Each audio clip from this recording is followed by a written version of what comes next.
Hello, good evening, and welcome to the FB4 Daily for this Thursday night. Just 2 days to go now until Liverpool go and beat Palace at Selhurst Park. Yes, I said it, and I'm sticking to it. I'm your host, Gav, as always, and tonight's show is brought to you by Paddy. Bookies, a website and an app. If you gamble, please gamble responsibly. If you don't, that's fine. But if you do, check out the odds on Liverpool, specials on Liverpool, football, all different sports, everything else. Probably I'm a celebrity, it's all on there, I'd say. But absolutely go and try with Paddy Power.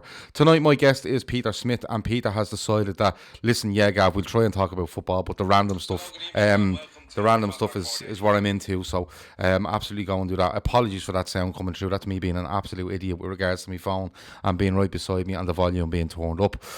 Peter, how are you, my man?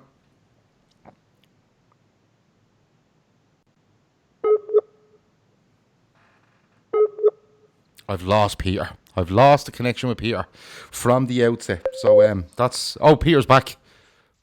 No, you got me. Yeah, there you go. How are you, my man? We've made an absolute fucking horrendous mess at the start of the show. But look, that's how it goes. We are not technicians. We're not techies here. But what we are is we're football people. You jinxed it by A, saying that we weren't going to talk about the game, and B, saying that Liverpool had already won this weekend. You know you've jinxed it. You know the football gods are frowning on us right now. They probably are, but fuck them.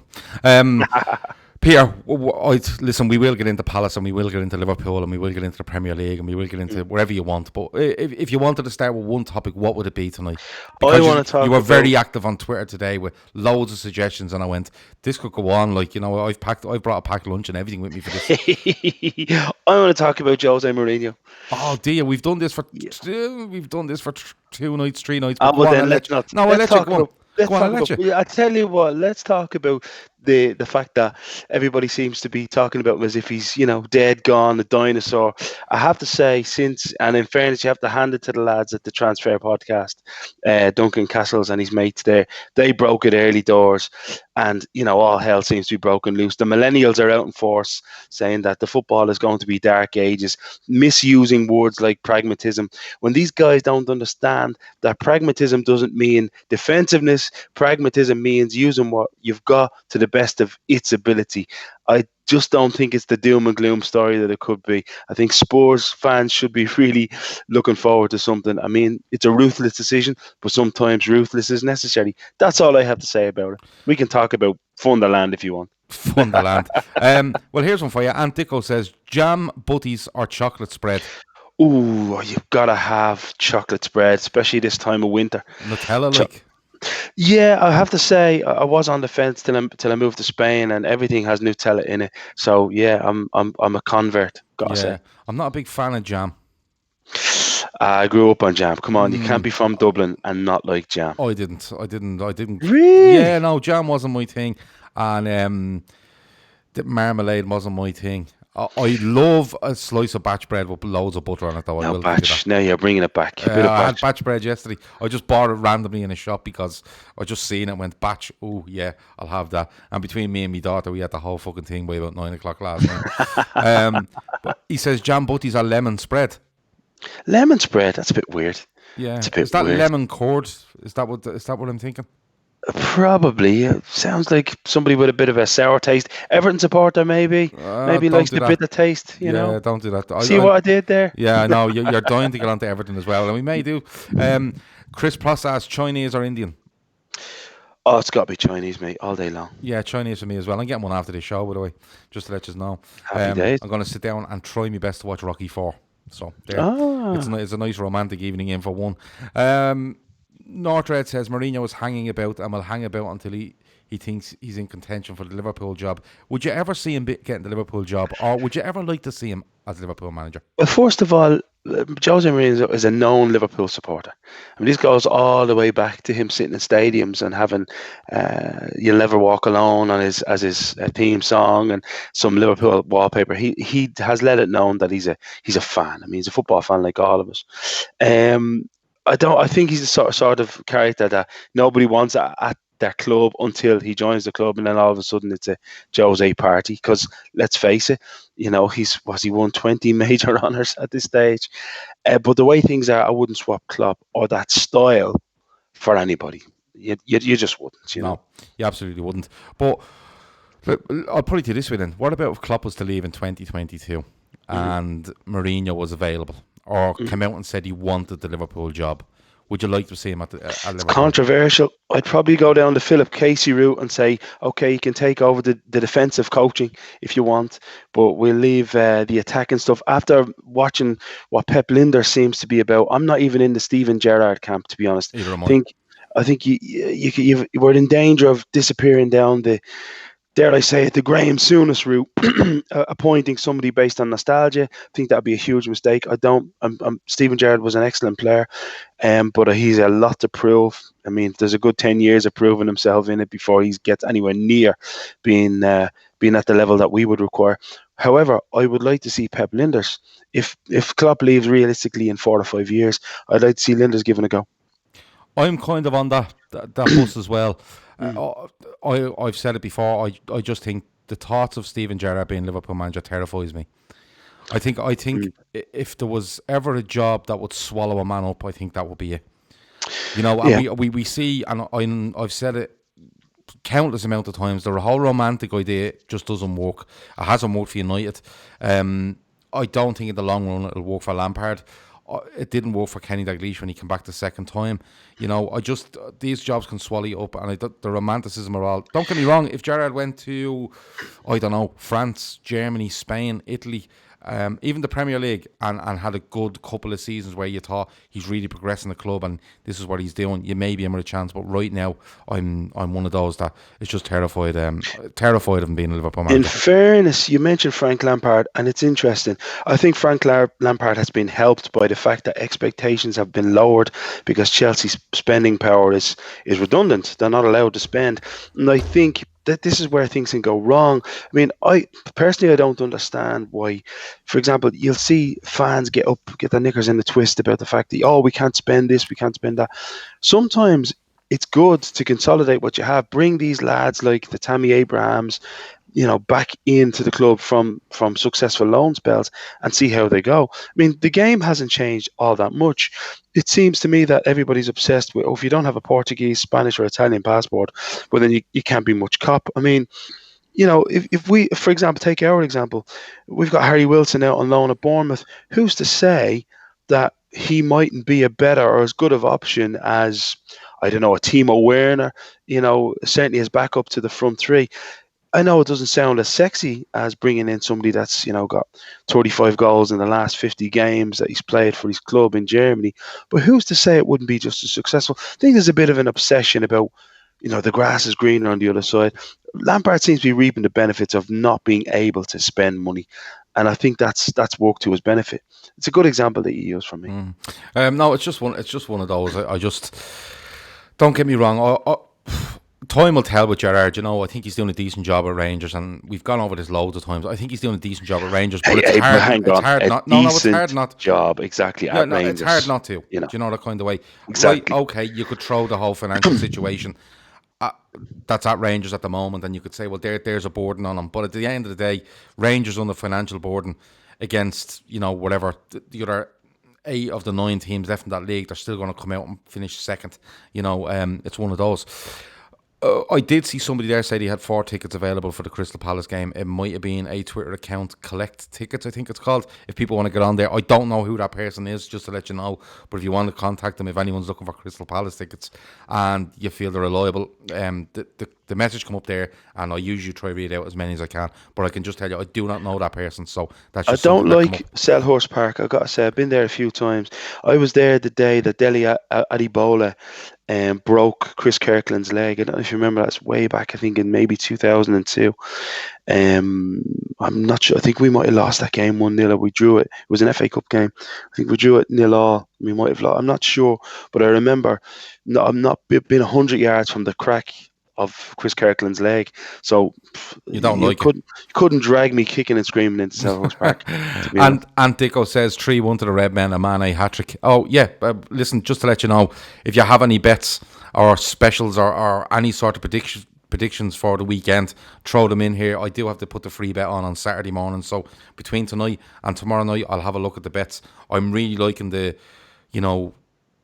Liverpool to win and both teams to score. I think we're up to about 58 quid we've raised for charity so far, which is appalling given the amount of bets we've had on. But we have over the last couple of weeks started to pick up a bet here and there, you know. So if you have any of them, throw them into me. Be realistic though. Let's please be realistic. Northred said the Scottish League is brutal. Dunno makes it an absolutely horrendous thing to say. He says Gav drinks green tea, and then he follows that up with I follow Man United. Don't know. I don't believe you, man. I don't believe you. Well, now that you're all media and all this, Gav, he's probably he's read your rider, what you want, what you require when you're doing these shows. No, I'm absolutely probably not media. Green tea and no, it'd blue probably M&Ms. It'd probably be 6 cans or something, and a 3-in-1 from the closest curry shop. Avo says most of the team will be 29 plus in 2 years. If Klopp left, Gerrard would have to rebuild a new team. That's a fair point.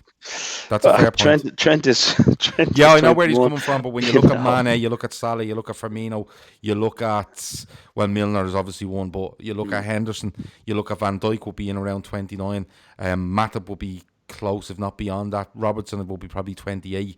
You know, there would be, it would not an aging team, but it would be one where it probably coming into its prime. But then, you know, it's going to be one of those. First time Dad says, who are your local League of Ireland sides? Who do you support? Do you support anyone? Pats for me. Always a Pats man. All right, Rovers for me. See, the posh Milltown. Yeah. Do you know what I mean? I know Tala. I suppose Tala now. No, we're in Tala. But originally Milltown. Huh? Rovers is my side. Pats is his. And we leave it at that, I think. PW says, bet on Zaha being incredibly overhyped again ahead of this game. Well, do you know what, PW? We're and Chris Brack says, good evening, Chris. We were talking about Zaha on the show last night, and Jim Fishlock was on. He was talking about Zaha, and he seems to think that he doesn't seem to think he's watched Palace. He said 5 or 6 times this season, and he couldn't get over how bad Zaha has been. He feels like he's in a rut. And that's harsh. Palace are playing a 4-1, 4-1 at the moment, and he's deep on the right, Yeah, but he just feels that his body language, watching him as a coach. He don't want to be there. He just feels like he's in a rut because of he probably expected a move, before the summer was up or the summer window was up. Let me see. Chris Pross says, who goes first, Pep or Jose? I think Pep. I think it's obvious for me. I think the last 3-4 weeks has probably taken as much out of him as when Jose beat him to the title in Spain, and he broke the points record, and the whole messing with Tito Villanova. Anybody remembers that? Even though that ended in tragedy, ultimately Pep is the type of guy. Like I said on this show, my first appearance, I said, you're going to see the real Pep Guardiola, and he's cracking. This is a man that is, as I said, he's been handed his career, albeit was a talented player, a talented manager, but he's been handed his career. You're seeing the real him culturally, individually. You're seeing the real him. He'll be gone, I think, end of the season, particularly if they don't win that Champions League. And defensively, City aren't at it to win the Champions League, so I expect them to go. Mate, see you later. Yeah, I want to get them in the Champions League. I just think if Pep looks at Liverpool, and if Liverpool go on to win this title, I think he'll probably look and go, do you know what? I'm spending, and these are an absolute and utter machine that are completely and utterly together and have been for a couple of years and will probably strengthen. And I don't think he likes the challenge. Like at Bayern, he had 3 years there, and the challenge was to win the Champions League, and he couldn't get it over the line, and he just decided enough's enough, and he's announcing that he's a City manager 6 months before he actually is. It's just one of those. Kev O'Sullivan reckons he does go in the summer. Traz is the exact same. He says Pep will be gone this summer, and also says Mourinho taking over with Spurs will probably push Pep over the edge in the next few months. You know what? It's not a bad show. First time Dad says Zaha is coached by Hodgson. God bless the fella. He's not allowed to be creative. That's fair enough. I heard a great comment on the Anfield Wrap a couple of weeks ago when they were going through a couple of teams, and I think it was Paul Cope that might have been on the show at the time, and he said Palace started off great, brilliant, flying, 5th in the league. Hodgson took one look at it and went, no, that's not us, and went and lost the next 4. So it's one of those. Kev O'Sullivan says, outside Barca B, Pep has not had a single difficult job in reality. Barcelona, brilliant side, absolutely brilliant side. He went to Bayern, and the challenge he had there was to follow a man that won a treble. Yeah, unfortunately. And he never quite rose. So he won 3 league titles, but anyone could win a league title with Bayern, especially over the last 10 years, I suppose. And then it just he could not get up that hill and make a Champions League, And then when he watches the like of Klopp come in, make 2 Champions Leagues in a row in his third and fourth full season, would I be right in saying? Yeah, I think this is the 4th season. Yeah, Sorry, second and third full seasons. Oh, yeah. That must have been a kick to him as well. Chris Pross reckons Pep to Juve and Poch to City in the summer. I think Pochettino would be mad not to go and take over Bayern Munich. What do you think he does actually? It's interesting to ask that question. For me, well, it depends. I mean, you look at it. Bayern Munich have already signalled their intentions. That he's on the list. Mm-hmm. If I'm him personally, I'm waiting for Unai Emery to lose his job, and I want Arsenal. Do you? Because yeah. That's just how I am. You know what I mean? Yeah. You just want to be a cantankerous fuck. Is that what you're telling me? 100%. And listen, I'm absolutely behind that. But when I looked at Pep, I thought not Pep, Pochettino. I said it for months. I felt there was something wrong at Spurs. I felt the relationship between him and Levy was not good. Probably fueled by his comments that if I win this Champions League, I might as well leave. Coupled with a transfer window that looked very, very strange to me when all was said and done and the dust settled on it. And players that I just don't think suit the way he wants to play, and players still there that he obviously wanted out and didn't go. I think the attitudes, I think you're right, the attitudes were there after they lost the Champions League final, the way he reacted and the way the players reacted, from what I've read and from what I've heard, was completely at odds, and he just couldn't reconcile that. You're looking at a huge cultural difference as well he's got a lot of Scandinavian players, he's got a couple of Belgians, he's got a lot of young English players. And let's be honest, they would have been content. The Harry Kanes, the Harry Winkses, the Dele Allis, they would have been probably content with contesting the Champions League, because at every stage, somebody made the point, at every stage of the Champions League, it looked like they were heading out. They were only ahead for 80 seconds of the 2 legs of the Ajax game. They were the final 80 seconds of play. So they probably would have thought to themselves, we've arrived, we're at the Champions League final. He wanted them coming back angry, questioning each other, and they just didn't. They came back kind of patting themselves on the look at us. We've reached a European Cup, a Champions League final, and we're great. And I think he's gone above their heads and said, right, I need to. It's a bit like what happened with Zidane the first time at Real Madrid. Zidane made a list of 6 players that he wanted out. Toni Kroos was one of them, and because he thought the hunger was gone. And I think it's a very similar situation at Tottenham. He probably felt that they were satisfied with what they'd achieved. They'd reached not a pinnacle, but close to it. And he wanted it cleared out. And Daniel Levy's the type of guy to think, whoa, if we do this all at once, it's a fire sale. The bids will come in, but they won't be the 120 million, 130 million that I want for Harry Kane. It won't be. It's a fire sale price. So I think he just felt not supported. With Pochettino's culture, everything happens quickly. He's an Argentinian. He's used to Spanish pace. Everything changes overnight. He probably wanted those changes to happen quickly. You look at Daniel Levy. I mean, somebody made the point to me the other day that Manchester City, now Tottenham Hotspur have hired Jose Mourinho. What do you think the difference is? And I said the difference is Jose Mourinho is going into a club now that invest. Manchester City spend, and there's a huge difference. Daniel Levy probably wanted to continue that investment, whereas Poch, his attitude was get rid, we build again. You cannot do that when you're investing. Do you think he was having problems there, because there was a lot made in the media about problems between players? Do you think it may have just been a case where it all got a bit, probably saying it got a bit too much from us, probably egging it a little bit too much, or over egging it? But do you think there was probably too many fires to put out, coupled with what you said?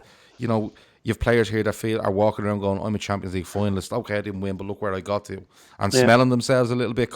Well, look at the appointment. The appointment of Jose Mourinho tells you everything.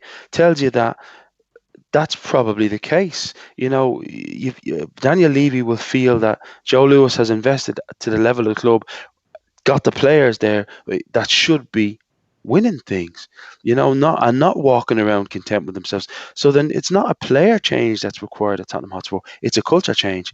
Jose Mourinho will bring that culture change. He will, the one of the players that he will convince to stay, and I think he might win a few of the battles. There's a few of the battles I don't think he wants to win, by the way, but we'll talk about that. But he'll win a few of the battles, like the Toby All the world will stay. I mean, at 31, 32, I can't see huge amount of takers for him, to be but he's honest. out of contract.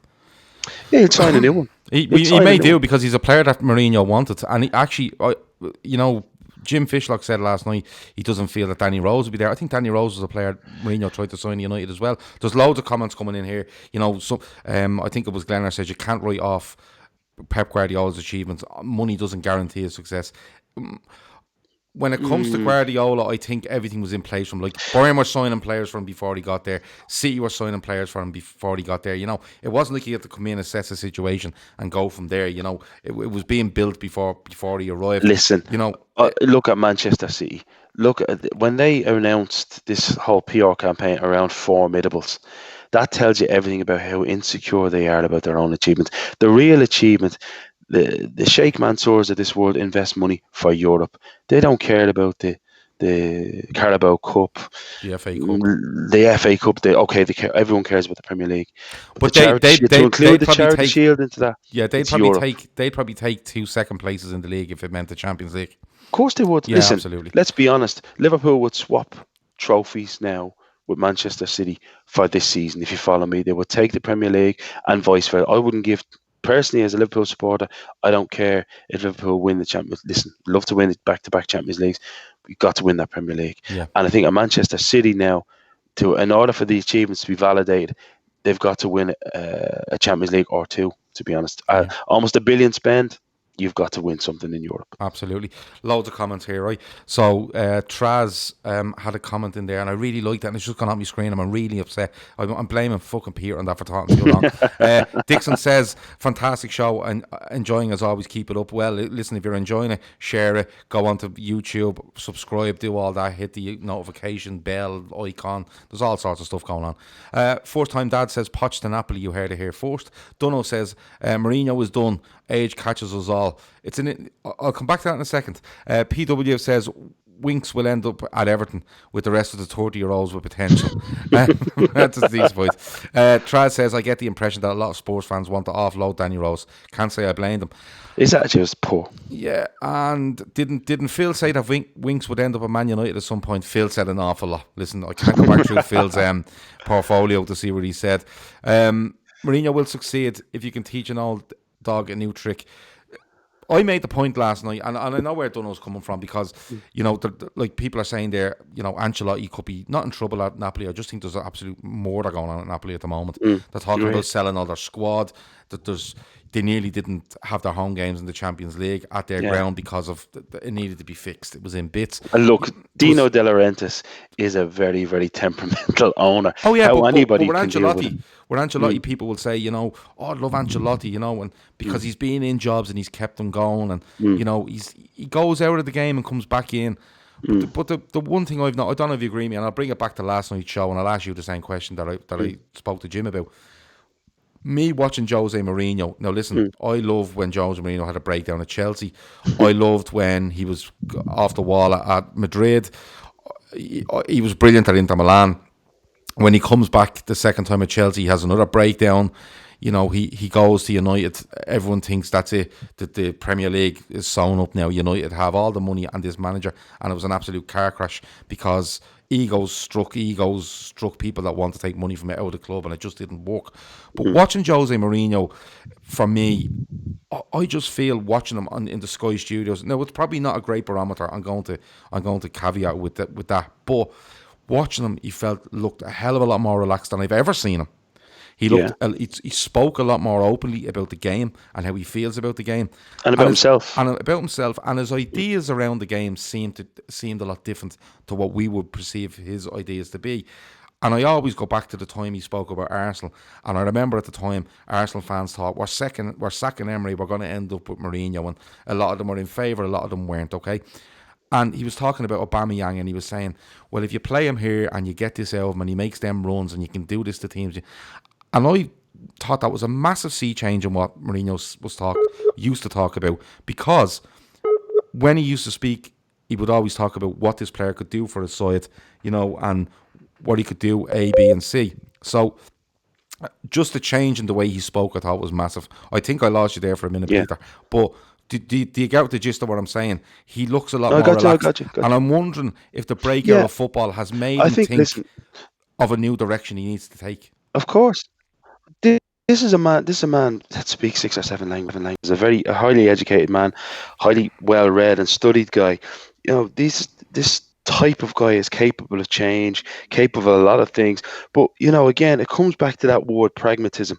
A lot of people don't understand what it means. People think the idea of being pragmatic is I have my idea and I'm sticking to my idea and I'm going to you know shape this job the way I form my ideas. No, pragmatism is can be defined and is usually defined by taking what you've got at your disposal at the moment and doing what you can with it. Now, at the moment, if you look at Tottenham Hotspur, their strength is how they attack when they're at their best. It perhaps isn't the way they defend, which is why this job could be made for him. So do you say you're asking, has he changed? Probably he has evolved. Intelligent people don't change; they evolve. And is he capable of making an impact at a club like Tottenham Hotspur? Yeah, I would say yeah. But what I would say to anybody who's expecting it to be in the immediate term, have some patience. This is not going to be an overnight job. Okay, they're going to go and they're going to make themselves difficult to beat. People are going to probably be puffing their chests out and, getting back stuck in. You're going to see a lot more of lads like Sissoko. I don't know if Victor Wanyama is still there or if he. His name stuck in my head as soon as Mhm. Mourinho got the job. Yeah, but I can see if he's out on loan. So I think he was supposed to go to Anderlecht or something on loan, or Bruges, somewhere like that. But that will be stopped because Mourinho likes big, imposing players. If I was Harry Winks, I would worry because he won't be looking at him as a number 6. I can just see, yeah, him having an impact, and yeah, people being surprised by how attacking the football is. The one player who will benefit most from this, I feel, is Dele Alli. And you know what? You're asking that, right? And I've loads of comments to read out, so I will ask you this question. Um, Traz says, "Did you hear that Mourinho was taking classes to be nicer?" If that's true, it's absolutely brilliant. Avo the Third says we should go in and get Koulibaly while there's so much turmoil at Napoli. I can see him moving, and I think that might be one that United actually go and try do. Let me see. Glenner says, in Jose's area, a draw away to a top 6 side was classed as a good result, so his style suited that. Kev O'Sullivan, if you're at Spurs, you set up exactly like us. Pace wide with Son and Mora around Kane. Fullback stay back though. New life for Eric Dyer, says first time dad. Owen Newell says, just tuned in. You talked about Robbo and Salah featuring in training today. Yeah, I did see them feature. I seen Robertson featuring in training, so it's one of those. But going back to Dele Alli, and I will get we trust me, we've all the time in the world. We are going to go on to Palace and Liverpool, but I am enjoying this, so we'll keep going. The one thing I noticed was when Mourinho was announced, the name going around was Dele Alli. He won't sue him. He won't sue him. What makes you think he will? Because when I see Dele Alli, I think he's a lot of Spurs fans, a lot of fans in general think that he's this midfield general, think that he's supposed to put his foot in the ball and dictate the pace of a game. He's not. Dele Alli is a second striker. He's a fella that will score goals, playing that in between position. Now, who does that remind you of? Frank Lampard. Nobody and Frank Lampard, when Frank Lampard came from West Ham originally, he was a right-sided midfield player. A lot of people thought he should be putting his foot on the ball in the middle of the park and spraying it around. It's a similar story. I think, as I said, Jose will put his dogs of war in the middle of the park and have Dele Alli sitting off Harry Kane and getting him in that box impossible to pick up.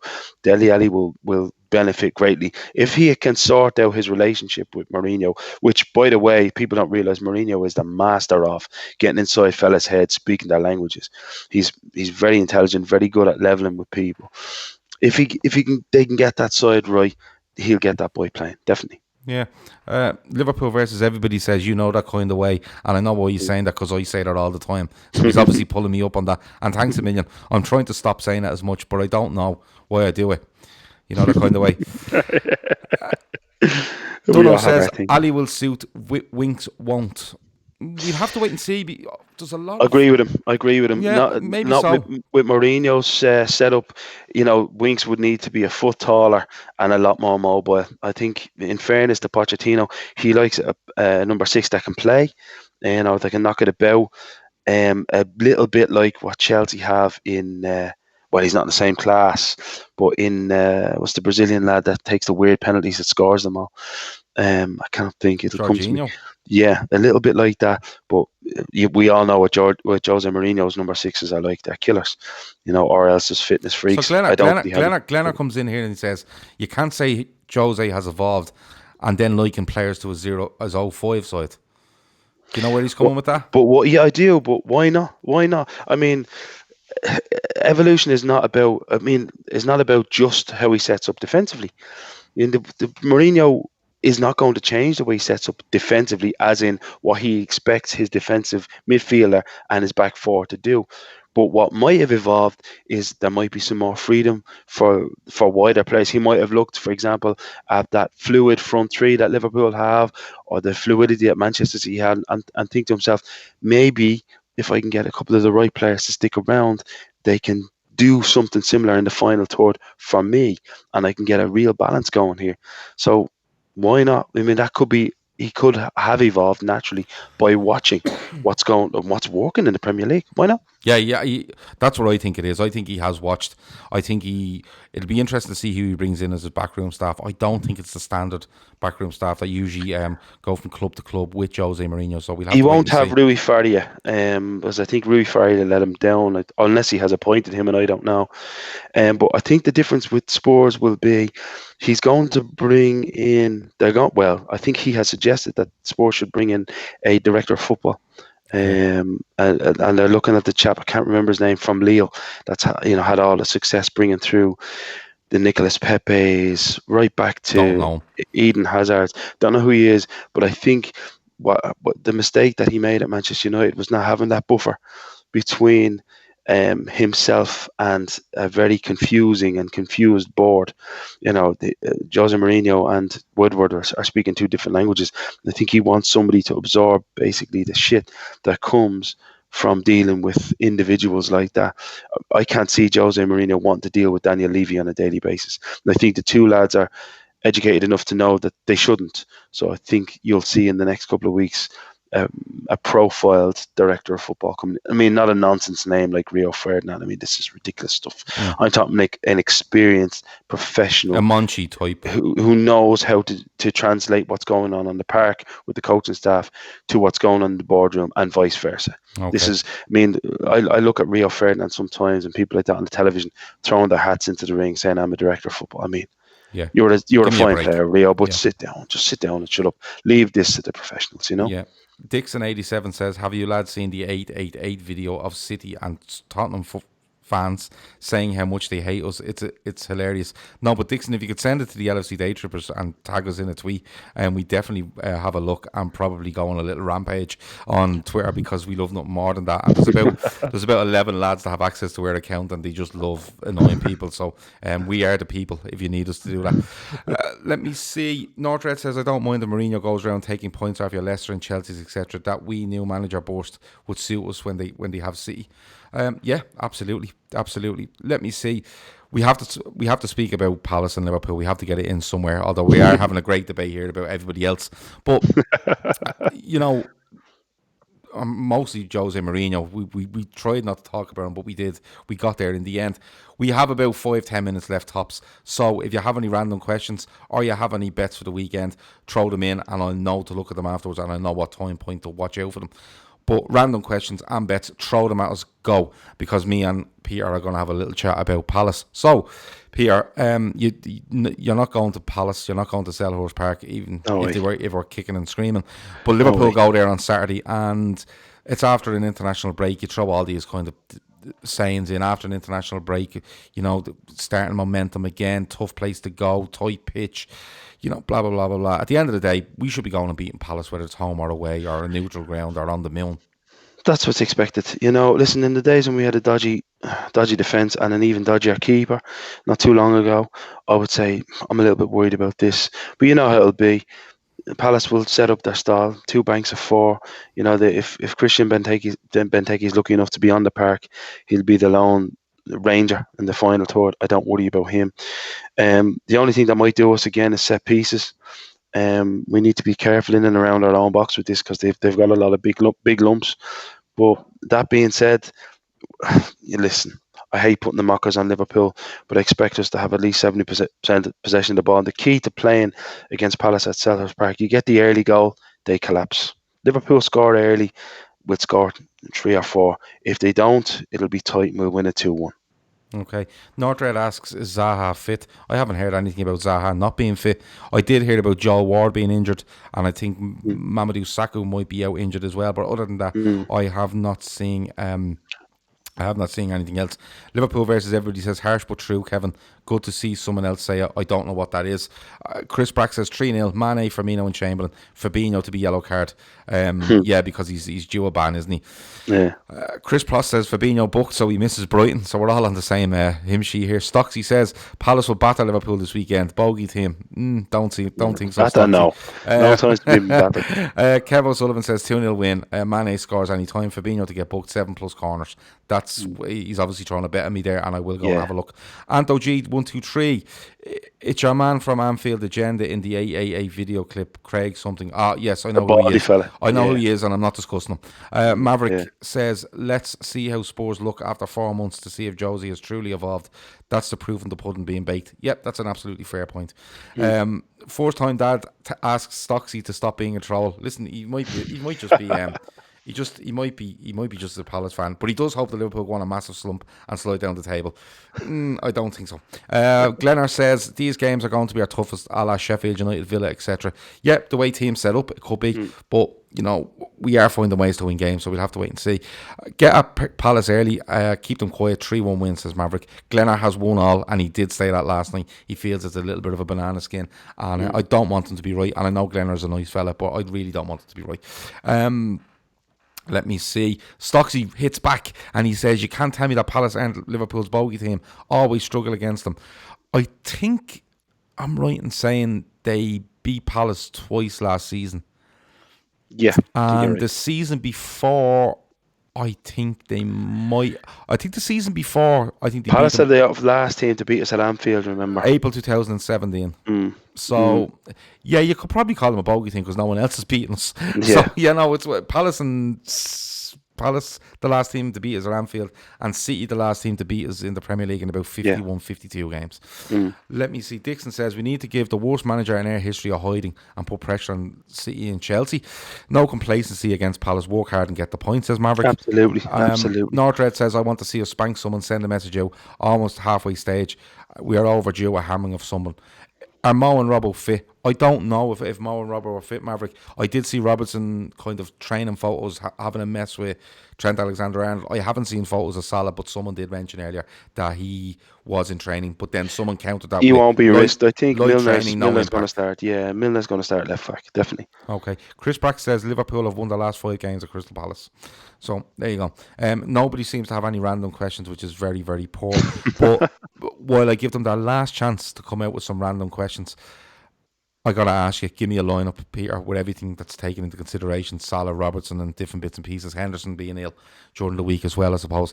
Give us a lineup and give us a prediction. And I want the scorers as well. You don't get off easy. There you go. Well, the usual in goal, Trent. I'm going Lovren. He'll stay with Lovren, Van Dijk, as long as the two lads are fit and the Van Dijk's personal problems haven't spilled over to his football. Robbo won't start. He'll go Milner. He'll go Ox, Wijnaldum, Fabinho. If Henderson doesn't make it, of course. I can see, and just the regular up. Sorry, Salah's out, so probably Shaqiri. They're talking about Shaqiri being fit. Firmino and Mane for me. So I think there'll be trouble if we start with Robertson. He may be fit with the Scottish FA, reading stuff about Steve Clark going on about, getting him pulled as early as next year for a few games, because FIFA do have the power over the FA, over declarations and that. So I can see Robbo being left out for maybe not fitness but political reasons, to be honest. Okay. Chris Brack asks, your worst fashion decision? Mine? I tell you, You're quite a fashionable guy. well, I've been known to, but I wore a pair of leopard skin trousers Right. Yeah, you on a stop right Saturday there. night out, and I ended up at a party in Clondalk, and me and my best mate Willie Redmond in Dublin thought it was mate, you know the way you just think you're bulletproof. Yeah. Well, yeah, I was lucky I didn't get a hiding that night. I'll put it that way. Yeah, to be honest with you, I agree, and I didn't even see it in them. Adam Petruccione asks, "How's the Grasshoppers project?" That's directed at me. I basically turned on a laptop the other night. Football Manager 2018 was on it. I asked the viewers, "Who should I start the game with?" He came up. I think it might have been him or somebody else came up with Grasshoppers Zurich. I can tell you, I'm 18 league games into the season. I'm through 2 rounds of the cup. I've won 16 league games and drawn 2, with a budget of 165,000 as a transfer budget. So I'm actually doing really, really well. So that's the latest. How many mince pies over Christmas, says Maverick? I hate mince pies. None for me. So I hate mince pies. A very British thing, actually. I have a lot of friends in the UK. I lived there for a long time, and they be mince pies. This mince.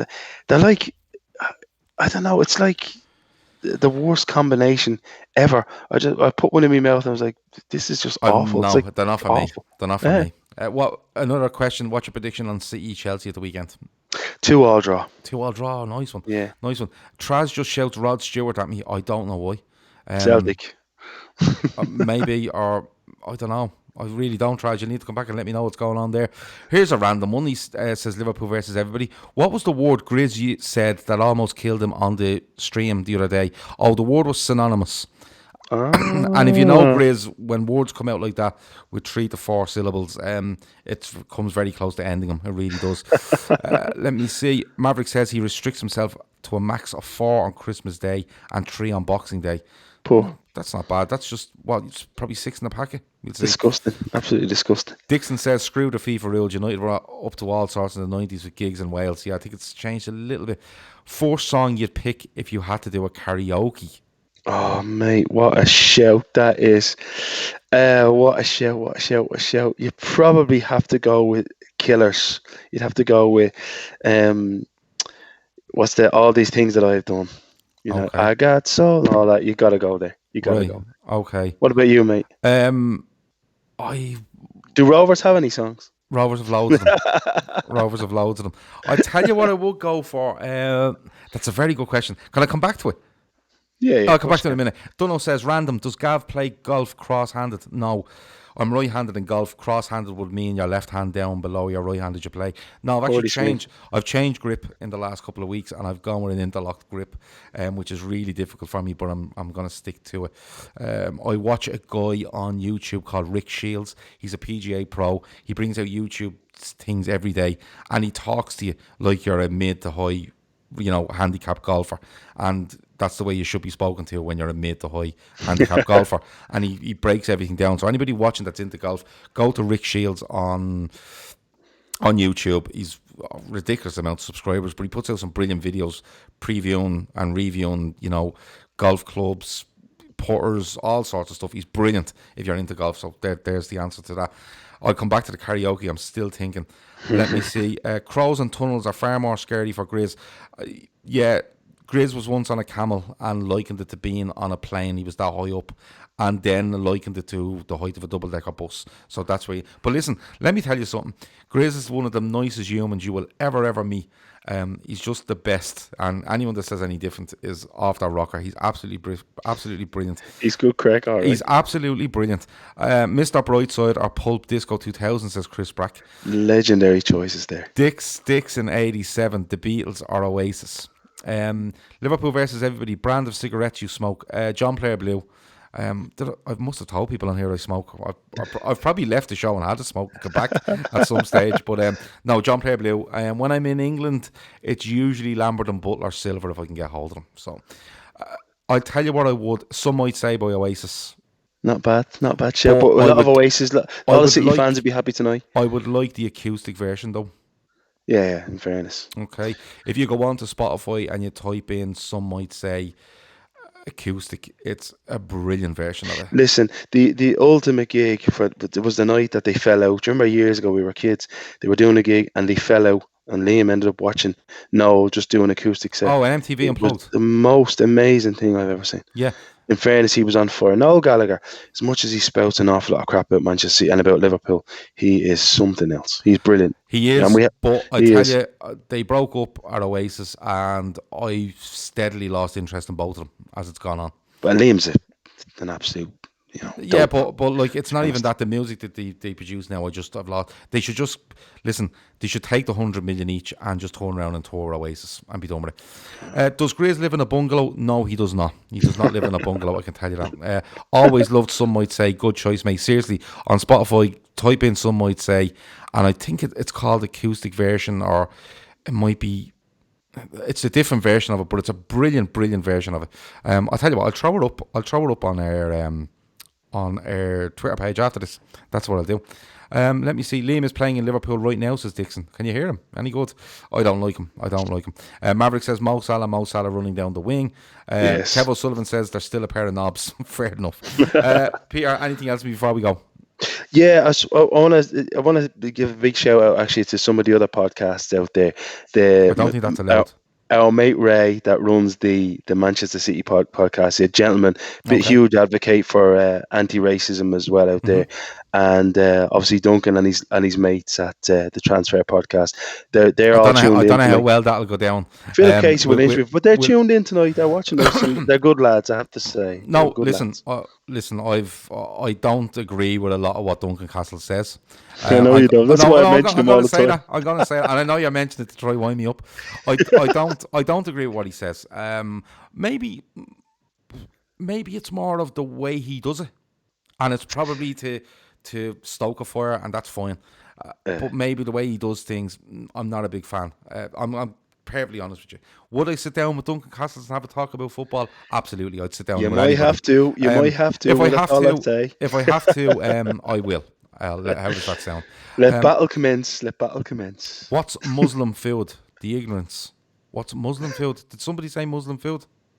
No, the food doesn't have a religion. Come on, lads, cop on. Better questions than that. No, I don't think anyone said Muslim food, but I could be wrong. No, I don't think we said Muslim food. What's the Man City podcast? Oh, Ray. What's Ray's?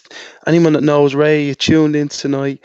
Ray. I'm trying to think now. Yeah, it is the City Fan TV. Good, they're good. Like, you'll find them at Man City _Ray or RAY. Good lads, and they talk about Liverpool 90% of the time. To be honest with you, they do. We're in their heads. We live in their heads, but they're a good bunch of lads.